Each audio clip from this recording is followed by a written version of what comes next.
Bonjour et bienvenue dans cette vidéo explicative où nous verrons comment programmer une collecte par débit préautorisé dans Plexflow. Nous allons voir ensemble les 3 étapes nécessaires. D'abord, comment valider le compte bancaire du propriétaire. Ensuite, comment configurer le compte bancaire du locataire. Finalement, nous verrons comment programmer une collecte automatique par débit préautorisé. Tout d'abord, accédez à votre plateforme Plexflow et sélectionnez le sous-compte dans lequel vous souhaitez configurer le compte bancaire. Petit rappel, chaque sous-compte dans Plexflow est associé à un compte bancaire distinct. Une fois le sous-compte sélectionné, cliquez sur l'icône du profil en haut à droite, puis sur Mon compte. Ensuite, rendez-vous dans la section Intégration, puis cliquez sur le bouton Vérifier votre compte. Un formulaire composé de 3 sections s'affichera. La première section concerne les informations de la société de gestion ou de l'entité principale. Vous devez y inscrire le nom légal de l'entreprise, son adresse civique, ainsi que les autres renseignements demandés. Si vous êtes propriétaire et que vous n'avez pas de société enregistrée, vous pouvez simplement utiliser vos informations personnelles. La deuxième section concerne la personne ressource de l'entreprise associée au sous-compte Plexflow. Il doit s'agir du propriétaire inscrit au registre foncier ou de l'un des administrateurs de l'entreprise. Vous devrez également fournir 2 pièces d'identité avec le recto et le verso, comme un permis de conduire et une carte d'assurance maladie. La troisième section est particulièrement importante puisqu'elle concerne les informations financières. Vous devez d'abord inscrire le nom officiel du propriétaire. S'il s'agit d'une entreprise, utilisez le nom enregistré au registraire des entreprises du Québec. Si vous êtes un particulier, inscrivez simplement votre prénom et votre nom. Le nom abrégé correspond au nom qui apparaîtra sur le relevé bancaire du locataire lors d'un prélèvement. Vous devrez ensuite fournir l'adresse civique d'une propriété associée à ce sous-compte. Une seule adresse est nécessaire, même si vous gérez plusieurs immeubles. Vous devrez également joindre le compte de taxes de cette propriété, afin de vérifier que les informations correspondent.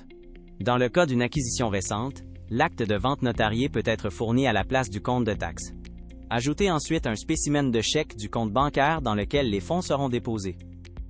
Vous devez également inscrire votre numéro d'entreprise du Québec si vous en possédez un. Si le compte bancaire est au nom d'un tiers, vous devrez fournir une preuve confirmant que vous êtes autorisé à y déposer les fonds. Finalement, indiquez le nombre total d'unités gérées dans ce sous-compte. Une fois le formulaire soumis, un statut indiquera que vos documents ont bien été transmis. La validation peut prendre quelques jours. Si certaines informations sont incomplètes ou nécessitent des précisions, un représentant communiquera avec vous afin de compléter la vérification. Passons maintenant à la deuxième étape, la configuration des comptes bancaires des locataires. Tout d'abord, ouvrez la fiche du logement concerné, puis rendez-vous dans la section « Loyer à venir ». On constate que le loyer est actuellement configuré en collecte manuelle. Cela signifie que les paiements sont encaissés à l'extérieur de la plateforme Plexflow. Pour convertir un loyer en collecte automatique par débit préautorisé, vous devez d'abord avoir terminé la première étape, soit la validation du compte bancaire du propriétaire. Une fois le compte validé, un bouton vert apparaîtra dans la section « Loyer à venir ». Vous pourrez alors configurer le loyer en collecte automatique. Vous aurez alors 2 options. La première consiste à envoyer une invitation au locataire. Il pourra ainsi créer son accès à la plateforme et saisir lui-même ses informations bancaires. Le locataire recevra alors un courriel l'invitant à configurer son paiement. Il devra cliquer sur le bouton « Configurer paiement », puis suivre les étapes afin d'ajouter ses informations bancaires. La deuxième option consiste à saisir vous-même les informations bancaires figurant sur le spécimen de chèque du locataire. Prenons l'exemple d'un spécimen de chèque Desjardins. Les premiers chiffres à inscrire correspondent au numéro de transit constitué de 5 chiffres. Le numéro d'institution se trouve au centre du chèque et comporte 3 chiffres. Dans cet exemple, il s'agit du 815. Il ne faut pas le confondre avec le numéro de chèque, qui apparaît au début de la ligne de chiffres, et qui correspond généralement au numéro inscrit dans le coin supérieur droit du chèque. Les derniers chiffres à inscrire correspondent au numéro de compte. Chez Desjardins, il faut saisir les 6 chiffres du numéro de compte, puis ajouter le chiffre vérificateur à la fin. Le numéro de compte complet doit donc contenir 7 chiffres. Après avoir saisi les numéros figurant sur le spécimen de chèque, vous devez joindre le contrat de débit préautorisé, DPA, en cliquant sur Choisir.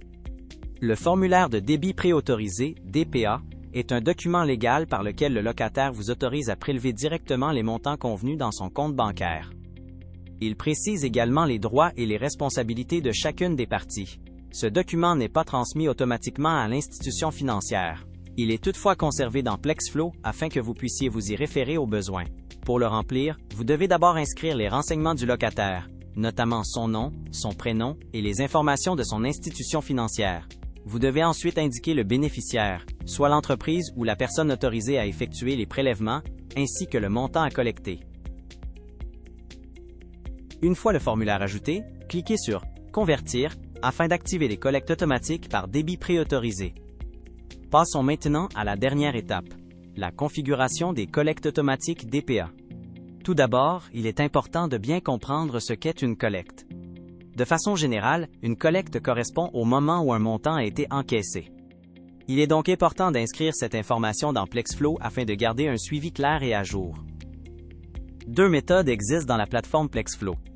La première est la collecte manuelle. Elle est utilisée lorsque le montant a été encaissé à l'extérieur de Plexflow, par exemple en argent comptant, par chèque ou par tout autre mode de paiement qui ne transige pas directement par la plateforme. La deuxième méthode est la collecte automatique. Elle concerne les paiements qui sont traités directement par Plexflow, comme les débits préautorisés ou les demandes Interac.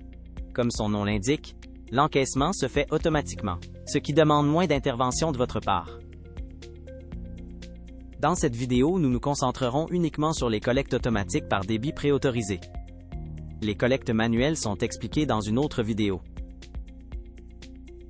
À partir de votre compte Plexflow, rendez-vous dans la fiche du loyer afin d'accéder aux collectes automatiques. À partir de cette page, nous pouvons faire plusieurs constats. D'abord, le compte bancaire du locataire a bien été ajouté. Les 4 derniers chiffres sont visibles ainsi que le nombre de caractères composant le numéro de compte. Nous pouvons également constater que les collectes automatiques sont activées. La section la plus importante à consulter pour programmer les collectes est celle des loyers à venir. Cette section permet de suivre les étapes du paiement et d'ajouter de nouvelles collectes au besoin. Analysons maintenant cette section, colonne par colonne. La date de facturation correspond à la date à laquelle le locataire doit payer son loyer. Elle doit généralement correspondre à la date prévue au bail, plus précisément dans la rubrique « Autres termes » sous « Date du paiement ». La colonne suivante indique la date de paiement, c'est-à-dire la date à laquelle la collecte sera effectuée. Nous constatons que 4 collectes sont prévues. 3 seront effectuées automatiquement le premier jour du mois, tandis que la 4e est configurée en collecte manuelle. La colonne « Montant » indique la somme qui sera perçue lors de chaque collecte. Dans cet exemple, un montant de 1 600 $ est prévu le premier jour de chaque mois. Finalement, la colonne « Statut » indique l'état de chaque collecte. Pour le 1er juillet, le statut est en retard, puisque le paiement n'a pas encore été encaissé dans le système. Pour les 3 mois suivants, nous constatons que des collectes automatiques par débit préautorisé sont déjà programmées. Regardons maintenant quelques questions fréquemment posées. Commençons par voir comment modifier une collecte manuelle pour la convertir en collecte automatique. Survolez la période concernée, puis cliquez sur le bouton jaune « Modifier ». Sélectionnez ensuite « Virement bancaire automatique » comme mode de paiement, puis « Sauvegarder ». Vous pouvez maintenant constater qu'une date de paiement est affichée et que le statut indique « Virement bancaire automatique ». Comme la collecte est prévue pour le lendemain, le système peut temporairement afficher le statut en retard. Celui-ci sera mis à jour dès que le virement sera amorcé.